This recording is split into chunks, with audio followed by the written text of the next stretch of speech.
आज हम लोग पढ़ेंगे कक्षा 10 के विषय हिंदी, पाठ संख्या 3 नीलकंठ। बच्चों, सबसे पहले मैं बताना चाहूँगा कि नीलकंठ, जो नीलकंठ शब्द है, इस शब्द का अर्थ तुम लोग क्या समझते हो? जैसे कि अगर बेसिकली हम लोग देखें तो इसका अगर संधि विच्छेद करते हैं तो क्या होगा? नील जो कंठ है ना, नील यानी नीला रंग और कंठ यानी हमारी गला, तो यह हो गया संधि विच्छेद। और अगर इसे हम समास विग्रह करेंगे तो यानी नीलकंठ हो गया नीला है कंठ जिसका, है ना, यानी नीलकंठ का अर्थ होता है नीला है कंठ जिसके, यानी जिसका कंठ यानी हम गला, जिसका कंठ नीला होता है उसे कहते हैं नीलकंठ। अब किसके कंठ नीले होते हैं? यहाँ दो लोगों को होते हैं। जैसे एक हो गया नीलकंठ यानी जैसे महादेव यानी भगवान शिव, जैसे कि भगवान महादेव का जो कंठ है वह नीले रंग के होते हैं, इसलिए उन्हें कहा जाता है नीलकंठ भगवान। अब अगर सवाल आता है कि नीलकंठ भगवान शिव का कंठ नीला कैसे हुआ, तो इसके बारे में थोड़ा सा बताना चाहूँगा कि जैसे शिव पुराण में कहा जाता है या विष्णु पुराण जो भी हैं उनमें कहा जाता है कि जब दानव और भगवान के बीच में समुद्र मंथन करवाया गया था, तो समुद्र मंथन में कराते वक्त वहाँ से बहुत सारे चीज़ों का उत्पत्ति हुआ, जैसे सोना, चांदी, हीरे जवाहरात, मदिरा, विष, अमृत, यहाँ तक कि बहुत सारे चीज़ों का वहाँ से उत्पत्ति हुआ। तो विष, जब जैसे सोना चांदी वगैरह यह सब बाहर हुआ समुद्र से, तो वह तो भगवान और दानव में समान हिसाब से उसे बांट दिया गया। तो विष, अब विष को कैसे बांटा जाए? विष अगर भगवान पिएंगे तो भगवान को भी विनाश कर सकता है, और अगर दानव पिए, दानव यानी दैत्य, राक्षस अगर पिएंगे तो उनका भी विनाश होने का संभावना था। तो अब यह एक असुविधा था कि यह विष पिए तो कौन पिए। जैसे कि एक सांप, एक छोटा सा सांप अगर हमें काट दे या चींटी भी हमें काट दे तो हम उस जगह को काला बना देता है या घाव के जैसा बन जाते हैं। तो विष पीना कितना बड़ी बात है, कठिन बात है। तो उसके लिए भगवान दानव दैत्य दोनों भगवान शिव के पास पहुँचे, तो शिव ने कहा उस विष को मैं धारण कर मैं पीऊँगा। तो उस विष को जब शंकर भगवान ने पिया तो वह विष कंठ में जाके हुआ नीले रंग बन गया, इसलिए उसे कहा जाता है नीलकंठ। यानी विष को धारण करने से, यानी विष को पीने के कारण भगवान शिव का कंठ जो है वह नीला हो गया। तो एक हमने समझा कि नीलकंठ यानी नीला है कंठ जिसका, यह हो गया बहुव्रीहि समास। बहुव्रीहि समास अगर आता है कि नीलकंठ, एग्जाम में आ सकता है कि नीलकंठ कौन से समास है, समास विग्रह करो।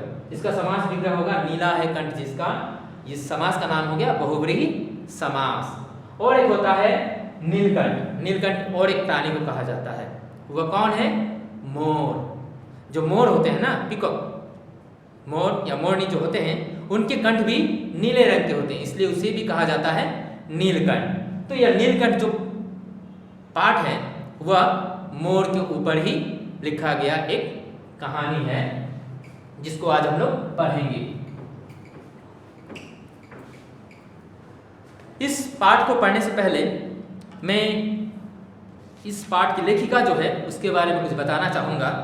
जैसे कि महादेवी वर्मा इस पाठ के रचयिता है, या लेखिका जो है वह हो गया महादेवी वर्मा, है ना। यह पाठ की नीलकंठ पाठ के रचयिता है महादेवी वर्मा। तो इनके बारे में देखते हैं कि इनका जन्म सन 1907 की होली के दिन उत्तर प्रदेश के फारुखाबाद में जन्मी महादेवी वर्मा की प्रारंभिक शिक्षा इंदौर में हुई। इनका जन्म जो है जन्म 1907 में हुआ था। कहाँ हुआ था? इंदौर में, है ना।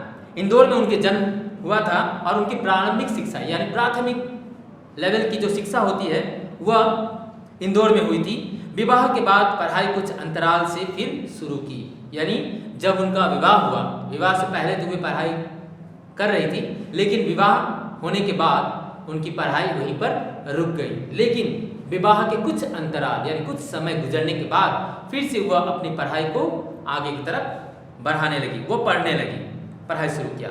वे मिडिल में पूरे प्रांत में प्रथम आई और छात्रवृत्ति भी पाई, यानी मिडिल यानी इंटरमीडिएट लेवल में उन्होंने प्रथम स्थान पर पूरे प्रांत में फर्स्ट आई थी और उनको छात्रवृत्ति। अब छात्रवृत्ति क्या होता है, जैसे कि हम अंग्रेजी में जानते हैं कि छात्रवृत्ति को स्कॉलरशिप कहते हैं, जो गरीब लोगों को या गरीब बच्चों को सहायता दी जाती है, तो वो स्कॉलरशिप भी उनको मिला।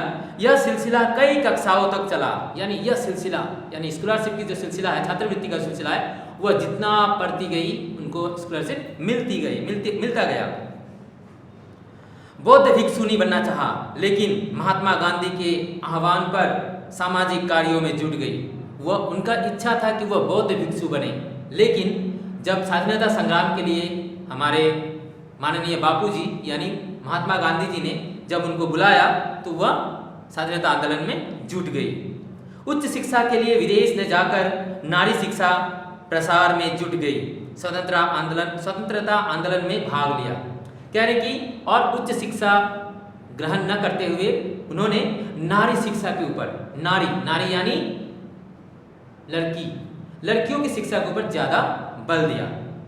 बल क्या दिया, क्योंकि उस वक्त जो लोग होते थे वो पुराने ख्यालात होते थे, वह लड़कियों को घर से बाहर निकलने नहीं देते थे। तो बाहर निकलना जब दूर की बात है, तो पढ़ना तो और भी दूर की बात है, तो उन्हें इसलिए पढ़ाते नहीं थे। इसलिए उन्होंने, महादेवी वर्मा ने खासकर उस प्रचलन को बंद करवाने के लिए उन्होंने नारी शिक्षा का वह प्रसार किया और साथ ही स्वतंत्रता आंदोलन में भी भाग लिया।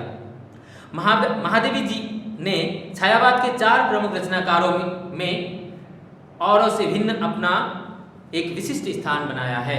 जैसे कि हम लोगों ने पहले बताया था कि हमारी हिंदी साहित्य का इतिहास जो है वह 4 भागों में बांटा गया है। सबसे पहला है आदिकाल, भक्तिकाल, रीतिकाल और आधुनिक काल।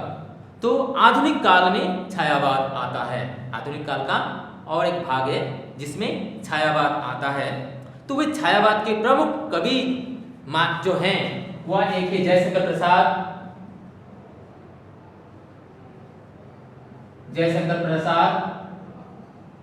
फिर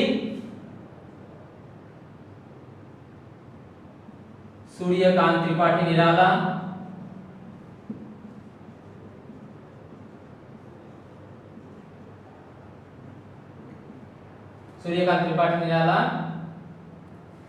सुमित्रानंदन पंत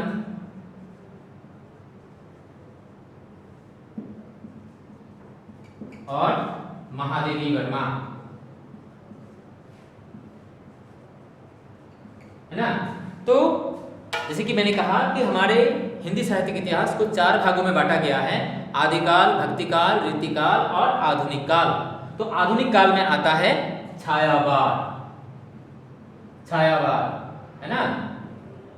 तो छायावाद के ये 4 प्रमुख कवि है, जयशंकर प्रसाद, सूर्यकांत त्रिपाठी निराला, सुमित्रानंदन पंत, महादेवी वर्मा। इसको हम लोग बहुत ही अति सहज रूप में हम लोग इसको याद भी रख सकते हैं, जैसे प्रसाद, पंत, निराला, महादेवी वर्मा, प्रसाद, पंत, निराला, महादेवी वर्मा। इससे हम लोग पता चलता है कि जयशंकर प्रसाद, सूर्यकांत त्रिपाठी निराला, सुमित्रानंदन पंत, महादेवी वर्मा। तो वे 4 कवियों में से, प्रमुख कवियों में से छायावाद के महादेवी वर्मा उनमें से एक हैं, विशिष्ट हैं। इनका समस्त काव्य वेदनामय है। इनको साहित्य के बेजोड़ गद्य रचनाओं में भी समृद्ध किया गया है। 11 सितंबर 1987 को उनका देहावसान हुआ। उनका जन्म हुआ था 1907 में और देहावसान हुआ 1987 11 सितंबर को। उन्हें बहुत सारे पुरस्कारों से उन्हें सम्मानित भी किया गया था। उनमें से है साहित्य अकादमी पुरस्कार, ज्ञानपीठ पुरस्कार और पद्म भूषण अलंकार से भी उन्हें सम्मानित किया गया था। जो पद्म भूषण अलंकार जो है, जो पद है, वह उन्हें 1556 में उन्हें दिया गया था। उनकी विशेषताएं हैं कि केवल 8 वर्ष की उम्र में ही, जब वे केवल 8 वर्ष के थे, तभी उन्होंने लिखना शुरू कर दिया था कविता। जो पहली कविता उन्होंने लिखा था उसका नाम है 12 मासा, यानी 12 महीने के ऊपर उन्होंने एक कविता लिखी थी, जो 8 साल की उम्र में, मात्र 8 साल की उम्र में उन्होंने लिखना शुरू किया। महादेवी के और भी प्रमुख काव्य कृतियाँ हैं। उनमें से जैसे कि हम लोग निहार, रश्मि, निर्जा, संध्या गीत, दीपशिखा, प्रथम आयाम, अग्निरेखा, यामा, यह सारे उनकी काव्य कृतियाँ हैं। और गद्य में जो है वह है अतीत के चलचित्र, श्रृंखला की करिया, स्मृति की रेखाएं, पथ की साथी, मेरा परिवार और चिंतन कीर्तन, यह सारे उनकी गद्य विधाएं हैं, गद्य लिखा है। महादेवी की रुचि चित्रकला में भी रही। चित्रकला यानी आर्ट करना, प्राकृतिक नज़ारों को उन्होंने अपने पेन और पेपर से के सहारे ड्राइंग भी किया था। उनके बनाए चित्र उनकी कई कृतियों में प्रयुक्त किए गए हैं। जैसे उनकी और भी बहुत सारे काव्य कृतियाँ हैं, उसमें उनकी पोस्टर जो है वह उस पुस्तक में छापा गया है। उनकी और एक विशेषता है कि वे समाज में शोषित वर्ग यानी उच्च वर्ग द्वारा निम्न वर्ग के लोगों को शोषण यानी उनको फिजिकली टॉर्चर करना, मेंटली टॉर्चर करना, यह सारे शोषितों को उपेक्षित यानी जो पिछड़े जाती हैं, जो समाज में बहुत गरीब लोग होते हैं, जो बहुत पिछड़े पड़े होते हैं, उनको लेकर, पीड़ित लोगों को लेकर उन्होंने अपने काव्य की विषय बनाए हैं। और सिर्फ मनुष्य के ही नहीं बल्कि प्राणियों के भी बारे में उन्होंने लिखा है। उनसे कैसे प्रेम किया जाए, करुणा, सहिष्णुता दृष्टिकोण होती है उनका। चलिए अब हम लोग नीलकंठ कहानी पढ़ते हैं। तो नीलकंठ, जैसे मैंने बताया था कि नीलकंठ भगवान महादेव को भी कहा जाता है और मोर को भी कहा जाता है नीलकंठ। हालांकि मोर ने कोई विष नहीं पिया था, लेकिन उसकी कंठ नीला होने के कारण उन्हें नीलकंठ कहा जाता है। तो चलिए शुरू करते हैं। उस दिन एक अतिथि को स्टेशन पहुंचाकर मैं लौट रही थी कि चिड़िया और खरगोशों की दुकान का ध्यान आ गया और मैंने ड्राइवर को उसी ओर चलने का आदेश दिया। जैसे कि हम लोग भी देखते हैं, हमारे पारिवारिक रिश्तों में देखते हैं कि हमारे घर कोई मेहमान आ जाए तो हम क्या करते हैं, उन्हें जिस दिन वह रिटर्न करते हैं उस दिन हम उन्हें छोड़ने के लिए जाते हैं। होता है बस स्टैंड या रेलवे स्टेशन, एयरपोर्ट, ऐसी जगह पर हम लोग छोड़ने जाते हैं। अगर वहाँ तक हम ना भी छोड़े तो हम लोग क्या करते हैं, हमारे जो एंट्री गेट होता है, मेन गेट, दरवाज़ा, वहाँ तक हम उन्हें छोड़ कर आते हैं, या फिर अपने घर के दरवाजे तक भी हम लोग छोड़ के आते हैं। यह हमारी रस्म है, भारत की यह एक अच्छी नियम है, रस्म है। तो वैसे ही महादेव वर्मा भी उनके घर पे कोई मेहमान आया था जिनको वो पहुंचाने के लिए गए थे स्टेशन। हाँ, वहां से जब लौट रही थी तो अचानक से उन्हें खरगोश की दुकान यानी चिड़िया और खरगोशों की दुकान का बातें याद आया, ध्यान में आया। तो उन्होंने ड्राइवर को कहा कि उस तरफ चलने के लिए, यानी चिड़िया और खरगोशों की दुकान की तरफ चलने के लिए। बड़े मियाँ चिड़िया वाले की दुकान के निकट पहुंचते ही उन्होंने सड़क पर आकर ड्राइवर को रुकने का संकेत दिया। यानी जो चिड़िया और खरगोशों की दुकान जहाँ था वहाँ उनके मालिक था बड़े मियाँ। उनके दुकान तक पहुँचते ही महादेव वर्मा जी ने, खुद लेखिका जी ने, यह रियल कहानी है कि उन्होंने अपने ड्राइवर को वहाँ रुकने के लिए आदेश दिया, रुकने के लिए संकेत दिया। मेरे कोई प्रश्न करने के पहले ही उन्होंने कहना आरंभ किया, सलाम गुरुजी। अब आता है गुरुजी, कि वे महादेव वर्मा जो लेखिका थी उन्हें गुरुजी क्यों कहा गया था। गुरुजी इसलिए कहा गया था क्योंकि वे एक स्कूल की टीचर थी और टीचर को गुरु भी कहा जाता है, तो इसलिए उन्हें गुरुजी संबोधित करते हुए वह बड़े मियाँ उनको नमस्कार करते हैं कि सलाम गुरुजी। पिछली बार आने पर अपने मोर के बच्चे के लिए पूछा था, यानी जब इससे पहले कभी आए थे महादेव वर्मा तो उन्होंने मोर के बच्चे के लिए उस बड़े मियाँ से पूछे थे।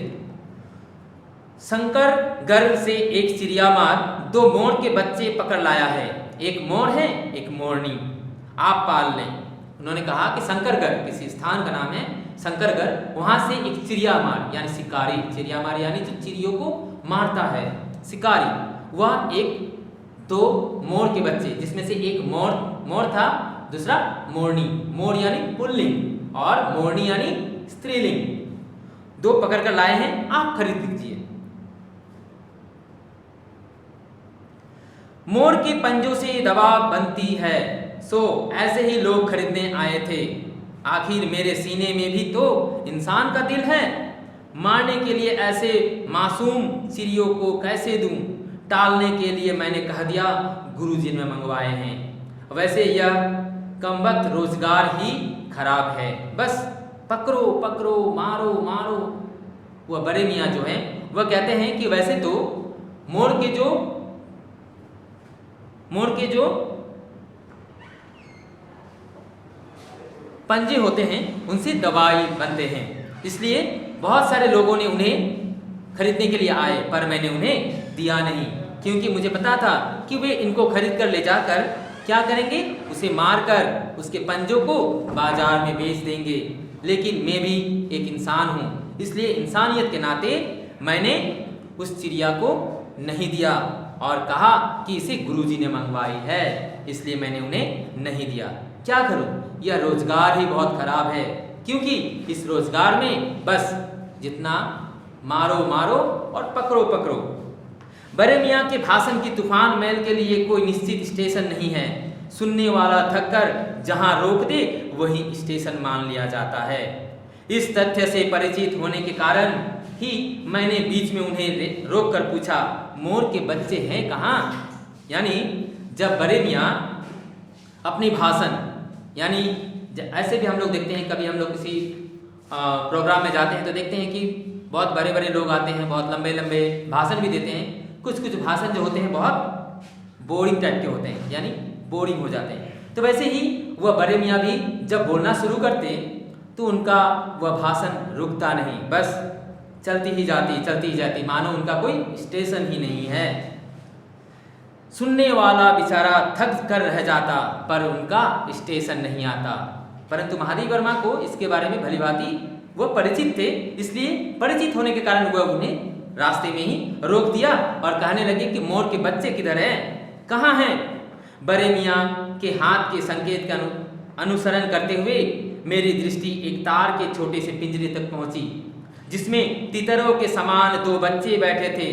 पिंजरे इतना संकीर्ण था कि वे पक्षी सावक जाली के गोल फ्रेम में किसी जरे चित्र जैसे लग रहे थे।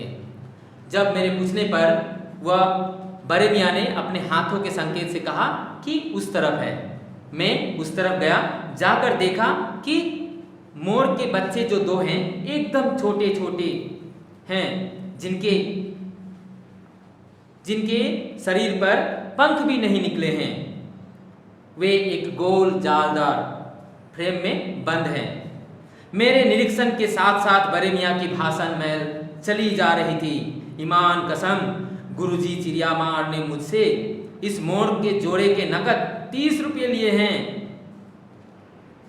वैसे कि हम लोग जाते हैं कभी ईद का शॉपिंग करने के लिए या दुर्गा पूजा का शॉपिंग करने के लिए, तो हम लोग दुकान में जब घुसते हैं तो दुकानदार का यह कर्तव्य बनता है कि वह कैसे लोगों को अपनी बातों से बहलाकर फुसलाकर उसे ठगे, यानी अच्छी चीज़ों को भी वे बहुत वैराइटीज नाम देकर वे उनसे मोटे रकम लूटते हैं। तो वैसे ही यह बड़े मियाँ भी बहुत लंबी चौड़ी भाषण दे रहे हैं उस दोनों मोर के बच्चों के बारे में। कहते हैं कि इस मोर के बच्चों को मैंने नकद 30 रुपये में खरीदे हैं, यानी दो मोर के बच्चे 30 रुपये। अगर 30 रुपये होते हैं तो एक मोर के दाम कितना हुआ? 15 रुपये।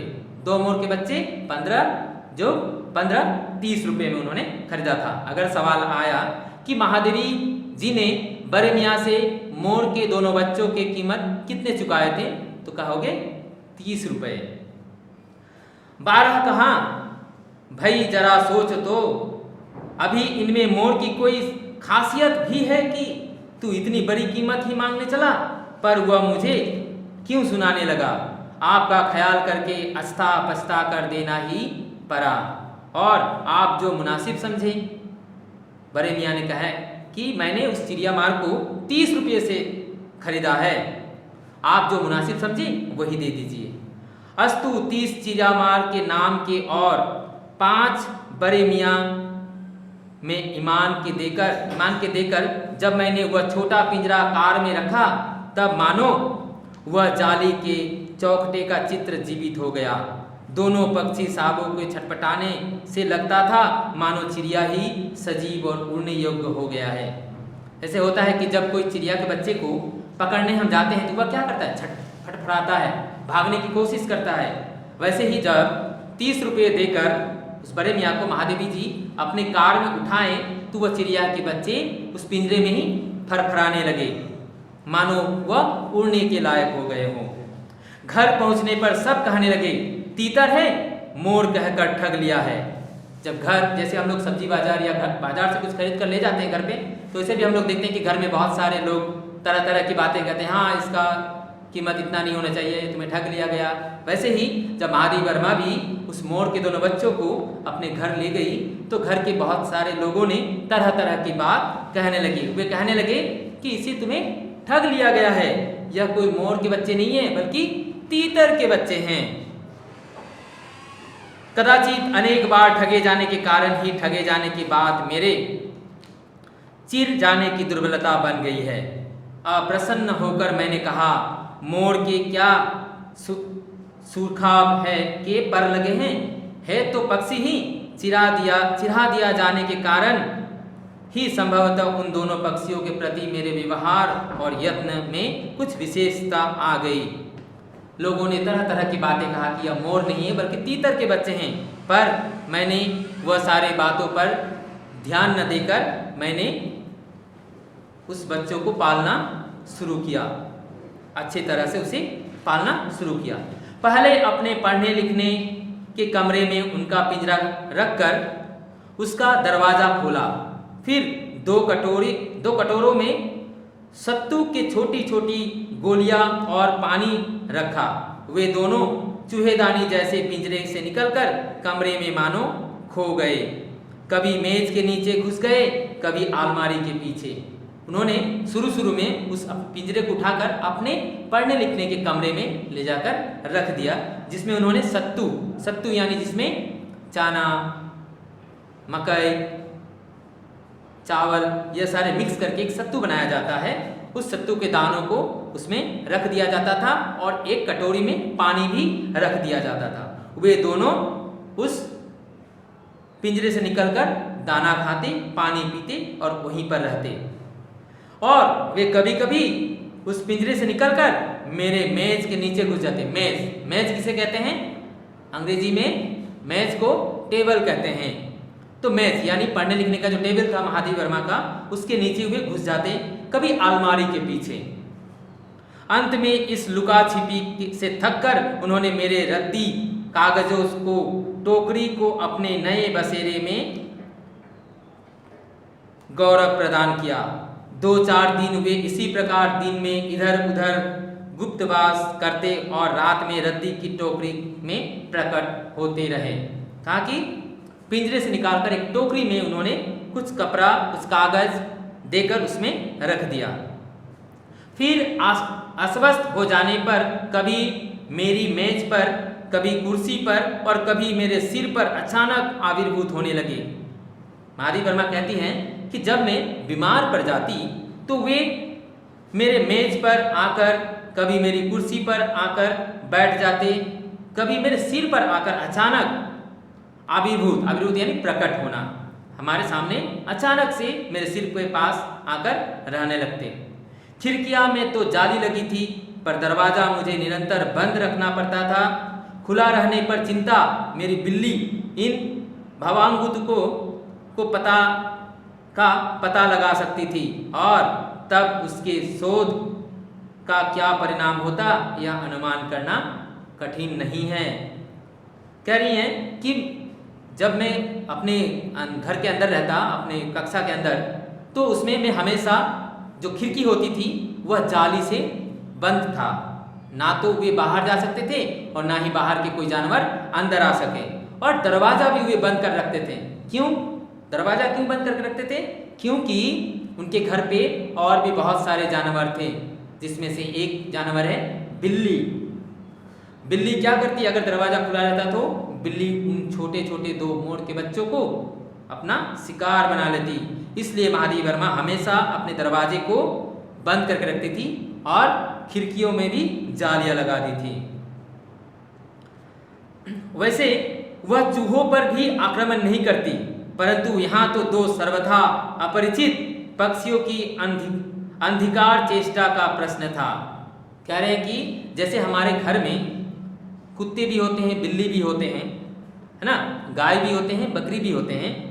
गांव में जब अक्सर जाओगे तो देखना कि एक परिवार में बहुत सारे जानवरों का भी पालन पोषण होता है। उसमें देखना कि जो घर के जानवर जब घर में घुसते हैं तो कुत्ते उन पर नहीं भौंकते, बिल्ली उन्हें काटने नहीं दौड़ते, कबूतर भी रहते हैं पर उन्हें काटता नहीं, क्योंकि वे पहचानते हैं कि यह हमारे घर के ही एक सदस्य है, उन्हें काटते नहीं हैं। लेकिन बाहर का अगर कोई एक छोटा सा जानवर भी आ जाए तो उसे काटने के लिए, उसे दबोचने के लिए, उसे भगाने के लिए वे भौंकने लगते हैं, उसे काटने लगते हैं। तो महादेवी वर्मा कहती है कि वे बिल्ली घर के चूहों को भी नहीं पकड़ती थी। क्यों? क्योंकि चूहे भी उनके परिचित हो गए थे। लेकिन यह मोर के बच्चे तो अभी अभी आए हैं, इन्हें क्या पता कि यह हमारे घर की नया मेहमान है, इसलिए उन्हें दरवाजा बंद कर रखना पड़ता था। यह स्थिति चित्रा जैसी अभिमानिनी मंजारी के लिए असह्य ही कही जाएगी, क्योंकि एक दरवाजे के अंदर, एक घर के अंदर बंद करके रखना बहुत ही असहनीय हो जाता है। जब मेरे कमरे का कायाकल्प चिड़ियाखाने के रूप में होने लगा, तब मैंने बड़ी कठिनाई से दोनों चिड़ियों को पकड़कर जाली के बड़े घर में पहुंचाया, जो मेरे सामान्य निवास था। कह रहे कि जब वे थोड़े बड़े हो गए तो उन्हें उस पिंजरे से निकालकर एक बड़ा सा घर था, उसमें उन्हें शिफ्ट कर दिया गया, यानी वहां पर रख दिया गया। दोनों नवागंतुकों ने पहले से रहने वालों में वैसा ही कौतूहल जगाया जैसा नववधु के आगमन पर परिवार में स्वाभाविक है। कहने की दोनों नवांगतुको यानी जो अभी अभी जन्मा हो, जिसके शरीर में लोम भी न आया हो, ऐसे वे दिखाई देते थे। तो कहते हैं कि जैसे घर में कोई नए मेहमान, जैसे कि हमारे घर पे भैया होते हैं, तो भैया के शादी के बाद कौन आती है? भाभी। तो भाभी का जब अपने घर में आगमन होता है तो हम लोग क्या करते हैं? उनसे बहुत आदर सत्कार से घर के अंदर लाते हैं, बहुत ही रस्म से उन्हें अंदर लाते हैं, उनका बहुत ध्यान रखते हैं, ख्याल रखते हैं। वैसे ही जब वे दोनों पशुओं को वहाँ ले आया गया तो बाकी जो जानवर थे वह भी उनका बहुत अच्छी तरीक़ा से स्वागत किया। लक्का कबूतर नाचना छोड़कर दौड़ पड़े और उनके चारों ओर घूम घूम कर गुटरगू की रागनी अलापने लगे। कह रहे कि जो कबूतर थे, लक्का कबूतर, वे भी उनके सामने आकर नाचने लगे, उनके सामने घूमने लगे, उनके आवाज़ में गुटरगू मानो उन्हें कह रहा हो वेलकम वेलकम, स्वागतम स्वागतम। बाकी का वीडियो हम लोग आगे देखेंगे।